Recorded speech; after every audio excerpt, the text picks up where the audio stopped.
శిరీష ఆత్మహత్య కేసులో కీలక అంశాలు వెలుగులోకి వచ్చాయి. ఈ కేసులో తేజస్విని స్టేట్మెంట్ ను రికార్డ్ చేశారు పోలీసులు. శిరీష ఆత్మహత్య బాధ కలిగించిందన్న తేజస్విని ఇంత చిన్న విషయానికే ఆమె ఆత్మహత్య చేసుకుంటుందని అనుకోలేదన్నారు. రాజీవ్ ను పెళ్లి చేసుకోవాలనే బెంగళూరు నుంచి హైదరాబాద్ కు వచ్చిందని తేజస్విని అన్నారు. అయితే శిరీష అడ్డుకు రావడంతోనే రాజీవ్ వెనకడుగు వేశాడని చెప్పింది. రాజీవ్ కు తెలియకుండానే అనేక సార్లు శిరీషతో ఫోన్లో గొడవ పడ్డానన్న తేజస్విని ఇంతకు ముందు బంజారాహిల్స్ పిఎస్ లో కేసులు కూడా పెట్టుకున్నామన్నారు. బ్యూటీషియన్ శిరీష హత్య కేసు మిస్టరీ వీయడం లేదు, ఇది ముమ్మాటికి హత్యనంటున్నారు ఆమె బంధువులు. ఆధారాలు లేకుండా చేసేందుకు పోలీసులు ప్రయత్నించారు అని ఆరోపించారు శిరీష మేనమామ గోపాలకృష్ణ. ఈ కేసులో తమకు న్యాయం చేయాలంటూ కోరుతున్నారు. మరోవైపు ఈ కేసు ఎఫ్ఐఆర్లో పలు అంశాలను వెల్లడయ్యాయి.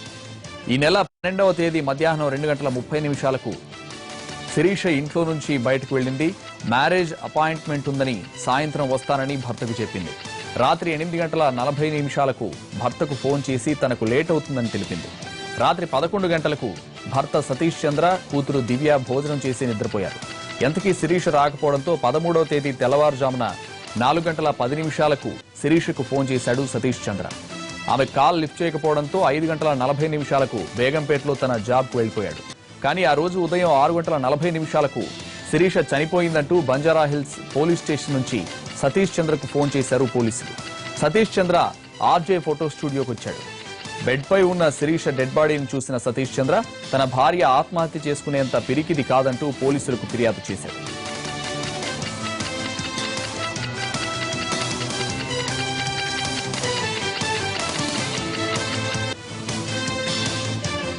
ఈ నెల 12న తిరుమలలో అదృశ్యమైన చిన్నారి కేసు దర్యాప్తులో పురోగతి కనిపిస్తోంది. ఇప్పటివరకు నిందితులకు సంబంధించిన క్లియర్ ఫుటేజ్ లభించక సతమతమైన పోలీసులకు కీలక ఆధారాలు లభించాయి. వైకుంఠం కాంప్లెక్స్ లో నిందితుల ఫుటేజ్ పోలీసులకు చిక్కింది. ఈ ఫోటోల ఆధారంగా వారిని త్వరలో పట్టుకుంటామని వారు ధీమా వ్యక్తం చేస్తున్నారు.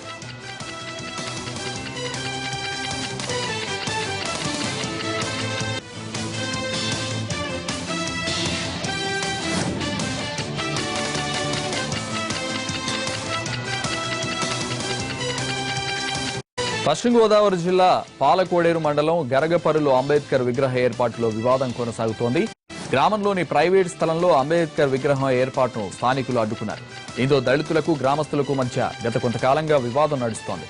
అంబేద్కర్ విగ్రహం ఏర్పాటు చేయకుండా సాంఘిక బహిష్కరణ చేస్తున్నారంటూ ఆరోపణలు చేస్తున్నారు దళితులు. దీనికి దళిత సంఘాల మద్దతు లభించడంతో ఆందోళన మరింత ఉధృతమైంది. అంబేద్కర్ విగ్రహం ఏర్పాటును అడ్డుకున్న వారిపై కేసులు పెట్టాలంటూ డిమాండ్ చేస్తున్నారు. ఈ విషయంలో జిల్లా ఎస్పీతో పాటు కలెక్టర్ కూడా చర్యలు తీసుకుంటామని హామీ ఇచ్చినా వారు ఆందోళన కొనసాగిస్తున్నారు. ఈ వివాదానికి రాజకీయ రంగు పులుముకోవడంతో దీనిపై ప్రభుత్వం కూడా దృష్టి పెట్టింది. ఇవాళ వైసీపీ నాయకులతో పాటు టీడీపీ నేతలు కూడా గరగపరులో పర్యటించనున్నారు. దీంతో గ్రామంలో ఎలాంటి గొడవలు జరగకుండా భద్రతా ఏర్పాట్లు చేశారు పోలీసులు. విశాఖ మన్యంలో సీజనల్ వ్యాధులు గిరిజనులను వణికిస్తున్నాయి. గ్రామాలే జ్వరాలతో మంచమెక్కుతున్నాయి. పాడేరు ఆసుపత్రిలో వందల సంఖ్యలో కేసులు నమోదవుతున్నాయి. ఇక మలేరియా, టైఫాయిడ్ ఒకేసారి అటాక్ చేయడంతో అడవి బిడ్డలు అర్ధాంతరంగా ప్రాణాలు పోగొట్టుకుంటున్నారు. గతేడాది 4500 మలేరియా కేసులు విశాఖ ఏజెన్సీలో నమోదయ్యాయి. అయితే ఈసారి కేసుల తీవ్రత అంతకంటే ఎక్కువగానే ఉండే అవకాశం కనిపిస్తోంది. ఒక పాడేరు ఏరియా ఆసుపత్రిలోనే ప్రస్తుతం 1300కు పైగా మలేరియా జ్వరాలు రిజిస్టర్ అయ్యాయి. మన్యంలో వచ్చే 3 నెలలు ఎంత ప్రమాదకరంగా ఉండబోతోందో ఈ కేసుల తీవ్రత చెబుతోంది. ఏటా వందల సంఖ్యలో మరణాలు నమోదవుతున్నా వైద్య ఆరోగ్య సిబ్బంది తీరులో మార్పు రావడం లేదు. మలేరియా ప్రభావిత ప్రాంతాల్లో దోమల నివారణ కోసం ప్రత్యేకమైన చర్యలు తీసుకోవాల్సి ఉన్నా ఆ దిశగా ప్రణాళికలు రూపొందించలేదు. మారుమూల గ్రామాలకు మలేరియా నివారణ సిబ్బంది వెళ్లడం లేదన్న ఆరోపణలున్నాయి. దోమతెరల పంపిణీ కోసం భారీగా నిధులు విడుదలవుతున్నా మన్యంలోని అనేక గ్రామాలకు అవి 2 ఏళ్లుగా అందడం లేదన్నది మరో విమర్శ. దాంతో సీజనల్ వ్యాధులు విజృంభిస్తున్నాయని ఆరోపిస్తున్నాయి ఆదివాసీ సంఘాలు. విశాఖ ఏజెన్సీ కోడిపుంజు వలసలో కలకలం రేపుతున్న ఆంథ్రాక్స్ ను కుటానియస్ రకం ఆంథ్రాక్స్ గా గుర్తించారు వైద్యులు. కేజీహెచ్ మైక్రోబయాలజీ ల్యాబ్ లో చేసిన టెస్టుల్లో పాజిటివ్ రిపోర్ట్ రావడంతో రోగులకు మెరుగైన వైద్యం అందిస్తున్నారు. గిరిజనుల చికిత్సపై మరింత సమాచారం మా ప్రతినిధి అశోక్ అందిస్తారు. విశాఖ ఏజెన్సీలో ఆంథ్రాక్స్ లక్షణాలతో ఉన్న 5గురు ప్రస్తుతం విశాఖ కేజీహెచ్లో చికిత్స పొందుతున్నారు. అయితే వీరి దగ్గర నుంచి సేకరించిన రక్త నమూనాలతో ఏదైతే కేజీహెచ్లో పరీక్షలు నిర్వహించారో వాటిలో ఇది కుటోనియస్ ఆంథ్రాక్స్గా కూడా తేలింది. ఖచ్చితంగా వీళ్ళందరికీ కూడా ఆంథ్రాక్స్ ఉందని పూర్తి స్థాయిలో నిర్ధారణ అయింది. అంటే ఇక్కడ తేలకపోతే గ్వాలియర్కి పంపించేవాళ్ళు, కానీ ఇక్కడే ఆల్రెడీ ఇది కన్ఫర్మేషన్ అయింది. దీనికి సంబంధించి మనం ప్రస్తుతం మనతో పాటు కేజీహెచ్ డెర్మటాలజీ డిపార్ట్మెంట్ హెచ్ఓడి ఉన్నారు. ఆయన అడిగి మరిన్ని వివరాలు అడిగి తెలుసుకునే ప్రయత్నం చేద్దాం. సార్, అంటే రిపోర్ట్లో ఏం తేలింది, దీన్ని ఏ కేటగిరీ ఆంథ్రాక్స్గా మీరు పరిగణించారు? ఇది చర్మ సంబంధిత యాంథ్రాక్స్గా ఇది నిర్ధారణ జరిగింది. దానికి మైక్రోబయాలజీ డిపార్ట్మెంట్ వారు స్మీర్ ఎగ్జామినేషన్ అంటే పుడ్ల దగ్గర నుంచి తీసింది, తర్వాత దాని కల్చర్ కూడా పంపించాం, అది కూడా పాజిటివ్ వచ్చింది. సో ఇది ఫైనల్గా ఇది క్యూటేనియస్ యాంథ్రాక్స్గా నిర్ధారించబడింది. సార్, అంటే అంటే మీ చాలా లక్షణాలు ఉన్నాయి. అంటే దీనికి సంబంధించి ఏ లక్షణాలు ఉంటాయి సార్, ఎలాంటి లక్షణాలు ఉంటాయి? ఈ చర్మం మీద బొబ్బర్లు వస్తాయండి. ఆ బొబ్బర్లు వచ్చి చర్మం పొక్కుతుంది, నీటి బొబ్బర్లాగా. అదే లక్షణాలు ఉంటాయి. దీనికి జ్వరం కానీ విరోచనం కానీ ఇంకో రకమైన ఏ రకమైనవి ఉండవు. చర్మ బొబ్బర్లు వస్తే ట్రీట్మెంట్ ఇస్తే బొబ్బర్లు పోయి ఇప్పుడు మామూలుగా తయారై. సరే, అంటే ఇది ప్రాణాంతకమైందా లేదంటే వైద్యం చేస్తాను? ఎట్టి పరిస్థితుల్లో ప్రాణాంతం కాదు. వైద్యం చేస్తే వెంటనే కూడా నివారణ జరుగుతుంది. తను ఇక్కడ కూడా అక్కర్లేదు, మామూలు రొటీన్ యాంటీబయాటిక్స్ సరిపోతాయి.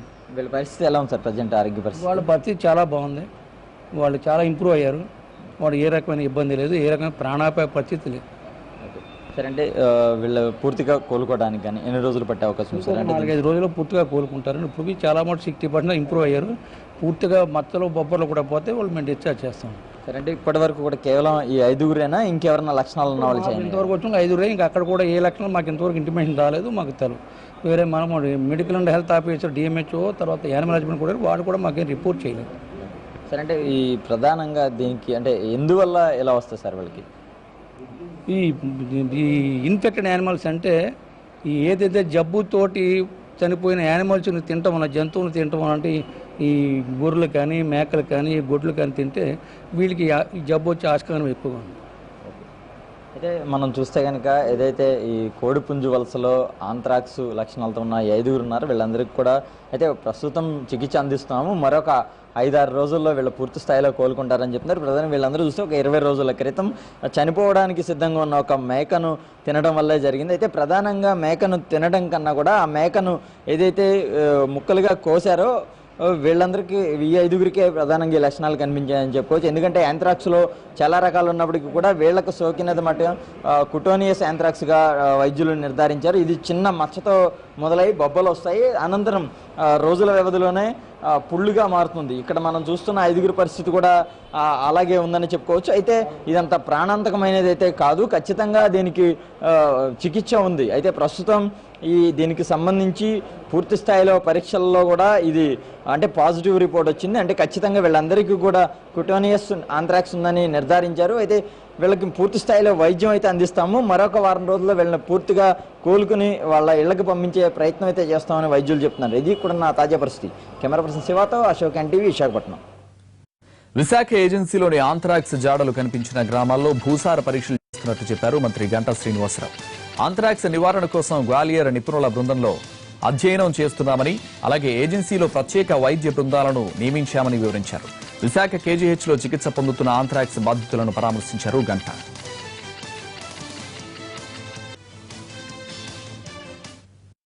ఒక సంవత్సరం అయితే కొన్ని వందల జంతువులు కూడా, పశువులు కూడా ఈ ఆంథ్రాక్స్ వ్యాధిని బయటపడి చనిపోవడం కూడా జరిగింది. అలాగే ఇప్పుడు ఈ 5గురు కూడా ఇక్కడ కేజీహెచ్లో డాక్టర్స్ అంతా కూడా మాట్లాడడం జరిగింది. వాళ్ళందరికీ ట్రీట్మెంట్ ఇస్తూ ఉన్నారు.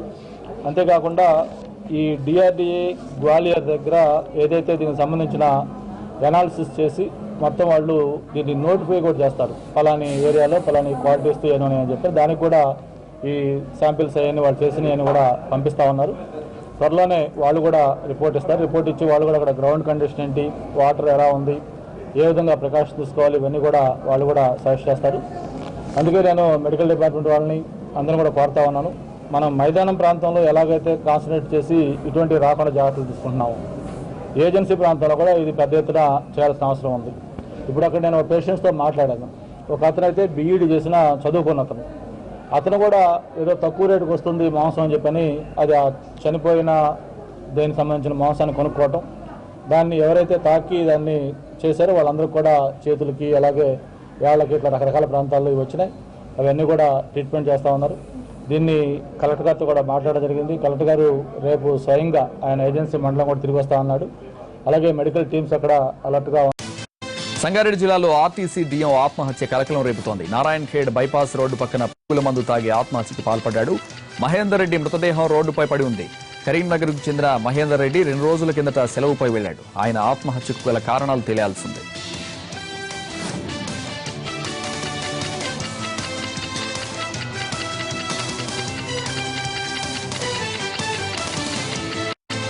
విశాఖలో తెల్లవారుజామున మిల్క్ వ్యాన్ ప్రమాదానికి గురైంది. గాజువాక సమీపంలోని వడ్లపూడి బ్రిడ్జిపై నుంచి దూసుకుపోయింది. విశాఖ డైరీ నుంచి బయలుదేరిన కొద్దిసేపటికే అదుపు తప్పి పల్టీలు కొట్టింది. ఈ ప్రమాదంలో డ్రైవర్ తీవ్రంగా గాయపడ్డాడు. మరోవైపు పాల ప్యాకెట్స్ కోసం జనం పరుగులు తీశారు. దొరికిన వాళ్లకు దొరికినట్టు తీసుకెళ్లిపోయారు.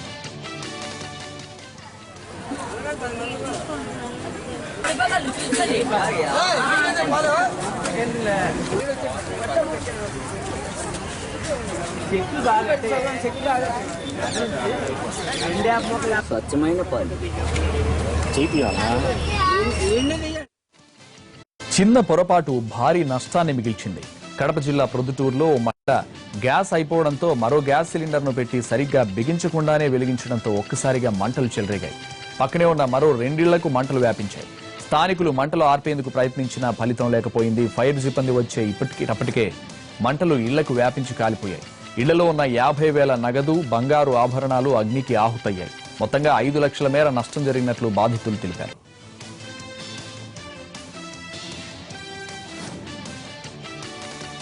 అదో డీమ్డ్ యూనివర్సిటీ కబ్జాలు, అక్రమాల పునాదుల మీద అంతస్తులు వేసుకుంది. సర్కారు స్థలాల్లో ఎంపీల అభివృద్ధి నిధులతో భారీ భవంతులు కట్టేశారు. మహాత్ముడి పేరు పెట్టుకుని గీతం విశ్వవిద్యాలయం ప్రదర్శిస్తున్న అక్రమాల విశ్వరూపంపై ఎన్టీవీ సీరియల్ స్టోరీ. విశాఖ కేంద్రంగా గీతం యూనివర్సిటీ నిర్మించిన ప్రైవేటు సామ్రాజ్యంలో అరాచకాలు తవ్విన కొద్దీ ఒక్కొక్కటిగా బయటకొస్తున్నాయి. ప్రభుత్వ భూముల్ని కబ్జా చేసి 100 ఎకరాల్లో ఈ విద్యా సంస్థను విస్తరించారని ఆరోపణలు బలంగా వినిపిస్తున్నాయి. కారు చౌకగా సర్కార్ కేటాయించిన స్థలాలకు సమానంగా గీతం నొక్కేసిన భూములు ఉన్నాయంటున్నాయి ప్రజా సంఘాలు. ఈ సంస్థ చైర్మన్ ప్రస్తుత ఎమ్మెల్సీ ఎంవీవీఎస్ మూర్తి పలుకుబడికి భయపడి అధికారులు అటువైపు కన్నెత్తి కూడా చూడటం లేదు. అయితే మాజీ ఐఏఎస్ అధికారి ఈఏఎస్ శర్మ మాత్రం ఆధారాలతో సహా పోరాడుతున్నారు. గీతం యూనివర్సిటీకి చౌకగారుగా భూములు కేటాయించడమే తప్పు కాగా అక్కడి భారీ భవంతుల నిర్మాణానికి ఎంపీ లాట్స్ నిధుల్ని ఖర్చు చేశారని ఆరోపిస్తున్నారు. 2010 సెప్టెంబర్ 22న అప్పటి కలెక్టర్ శ్యామలారావుకు ఓ లేఖను సైతం పంపించారు శర్మ. టీడీపీలో సీనియర్ నాయకుడైన ఎంవీవీఎస్ మూర్తి 1999 నుంచి 2004 వరకు విశాఖ పార్లమెంటు సభ్యుడిగా ఉన్నారు. దేశంలోని పలువురు ఎంపీలతో ఉన్న పరిచయాలతో నియోజకవర్గాల అభివృద్ధి కోసం కేటాయించిన నిధులను గీతం భవంతుల నిర్మాణానికి దారి మళ్లించారనేది ఈఏఎస్ శర్మ ఆరోపణ. ఈ లెక్కన గీతం యూనివర్సిటీ ప్రభుత్వ సంస్థగా ఉండాలి. మరి డీమ్డ్ యూనివర్సిటీ పేరుతో అడ్డగోలు విద్యా వ్యాపారం చేస్తుంటే అధికార యంత్రాంగం ఏం చేస్తోందనేది ఈ మాజీ ఐఏఎస్ సూటి ప్రశ్న. అక్కడ బిల్డింగులు కట్టినప్పుడు ఈ members of parliament MP LADS డబ్బులు ఉంటాయి. అంటే ప్రతి పార్లమెంటేరియన్కి కూడా కొన్ని కోట్ల రూపాయలు వాళ్ళు ప్రజాహితమైనటువంటి కార్యక్రమాల మీద ఖర్చు చేయడానికి వాళ్ళ గవర్నమెంట్ ఇచ్చారు. ఆ నిధులు కూడా దీని మీద యూజ్ చేశారు. నేను సమాచార హక్కు చట్టం దీని మీద సమాచారం తెచ్చుకున్నాను.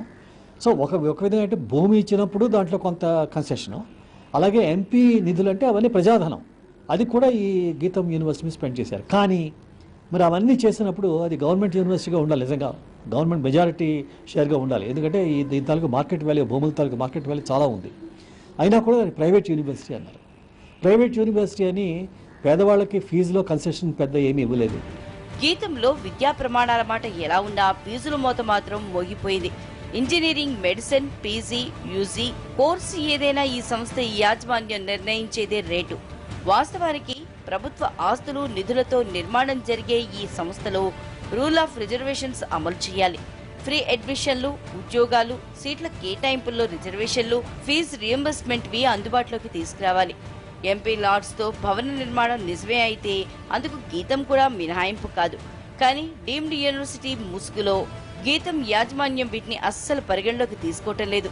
ఫలితంగా సాధారణ మధ్యతరగతి విద్యార్థులు గీతంలో చదువుకోవాలన్న ఆశపడటమే సాధ్యం కాని పరిస్థితి. ఇక గీతం అంటేనే అక్రమాల పుట్టంటోంది ఉత్తరాంధ్ర నిరుద్యోగుల ఐక్యవేదిక. ఏదైతే కాలేజెస్కి పర్మిషన్ తీసుకున్నారో ప్రభుత్వ భూముల్ని తన భూములుగా చూపించి తప్పుడు అఫిడవిట్ల ద్వారా మెడికల్ కాలేజ్ కానీ అదేవిధంగా గీతం అనుబంధ సంస్థలకు అనుబంధంగా ఉన్నటువంటి కాలేజీలు వివిధ కాలేజీలకు సంబంధించినటువంటి దరఖాస్తులు అనేవి ప్రభుత్వాన్ని మోసం చేసి యూజీసీని మోసం చేసి ఈరోజు గీతం యూనివర్సిటీకి సంబంధించి మెడికల్ కాలేజీ కానీ అనేక కాలేజీల యొక్క పర్మిషన్ అనేది తీసుకురావడం జరుగుతుంది. గీతం యూనివర్సిటీకి మరో 36 ఎకరాల్ని దారాదత్తం చేసేందుకు ప్రభుత్వం అత్యుత్సాహం ప్రదర్శిస్తోంది. ఇలాంటి సమయంలో డీమ్డ్ యూనివర్సిటీ పైరవీలపై సాగర్ తీరంలో తీవ్రస్థాయిలో చర్చ జరుగుతోంది. ఇది విపక్షాలకు కూడా ఆయుధంగా మారుతోంది. News Australia open super series లో విజేతగా నిలిచిన హైదరాబాద్ ప్లేయర్ కిదాంబి శ్రీకాంత్ హైదరాబాద్ చేరుకున్నారు. శంషాబాద్ విమానాశ్రయంలో బంధుమిత్రులు అభిమానులు ఆయనకు ఘన స్వాగతం పలికారు.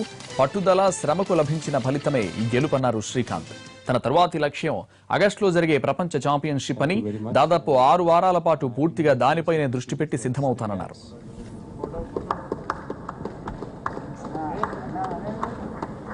And another 3 lakhs for winning the Australia Super Series.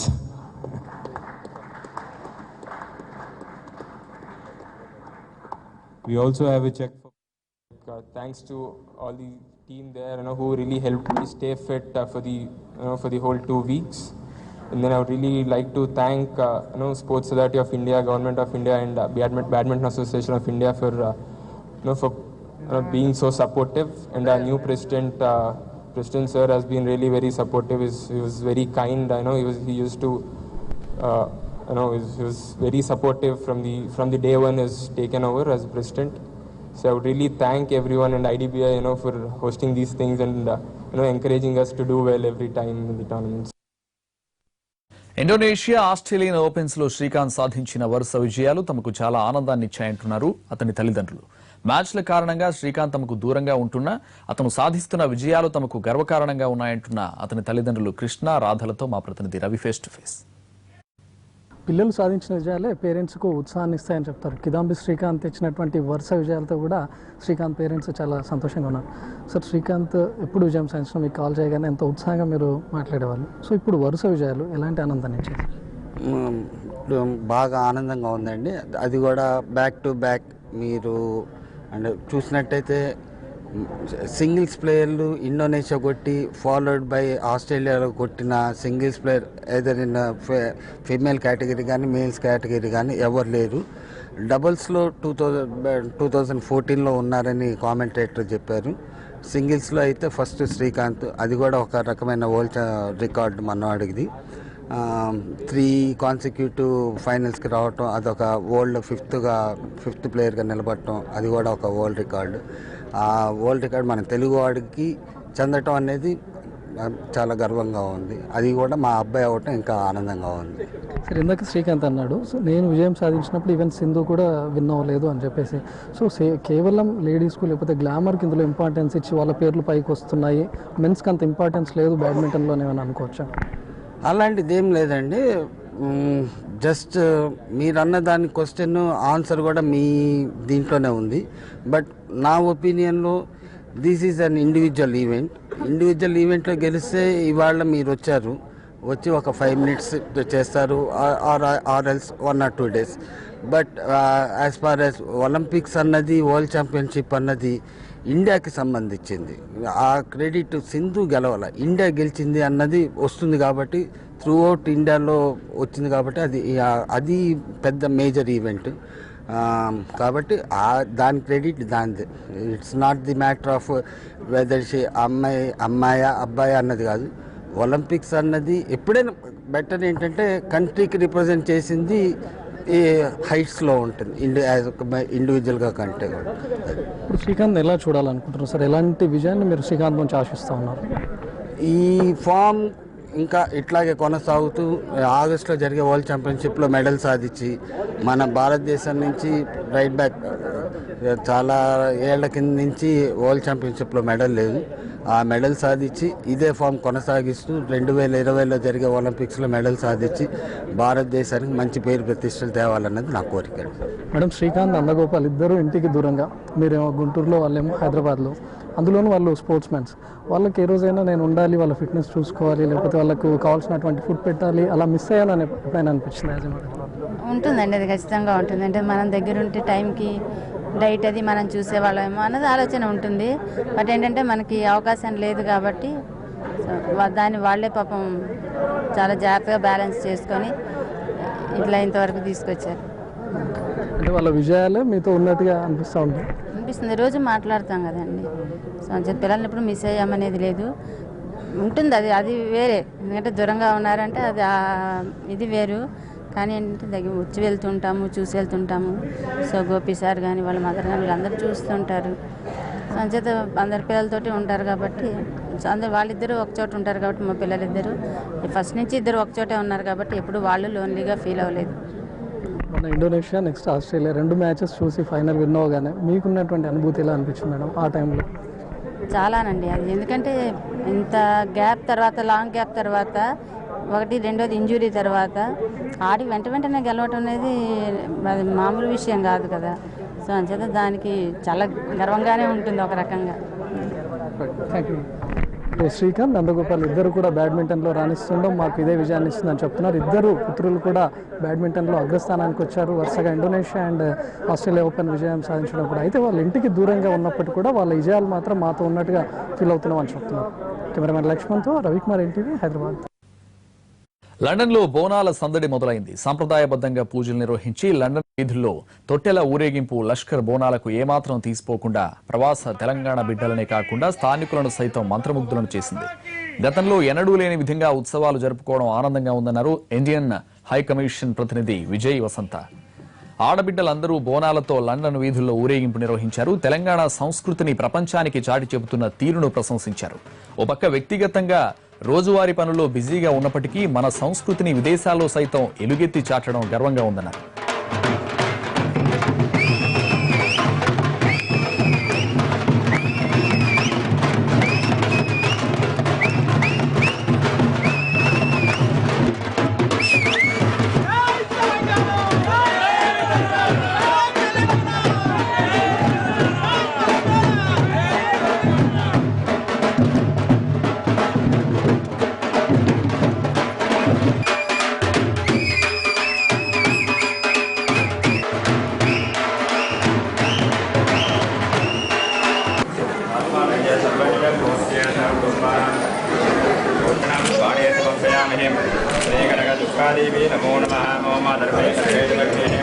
It has become a discussion. Every time we see so much of Telugu events happening in London, you know.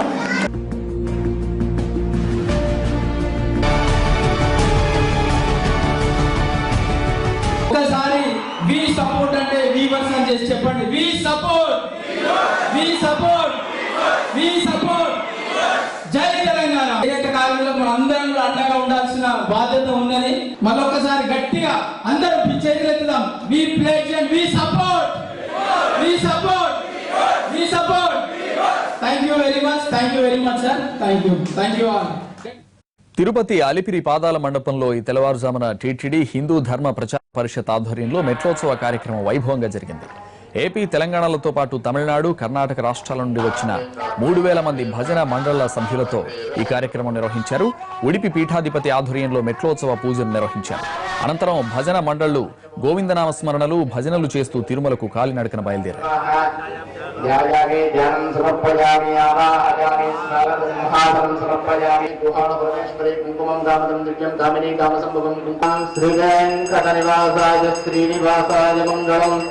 మంగళం గిరిధారి గోవింద వనమాలి రాధారమణ గిరిధారి గోధారమణ గోవింద నీల మేఘ సుందర రాధారమణ గోవింద.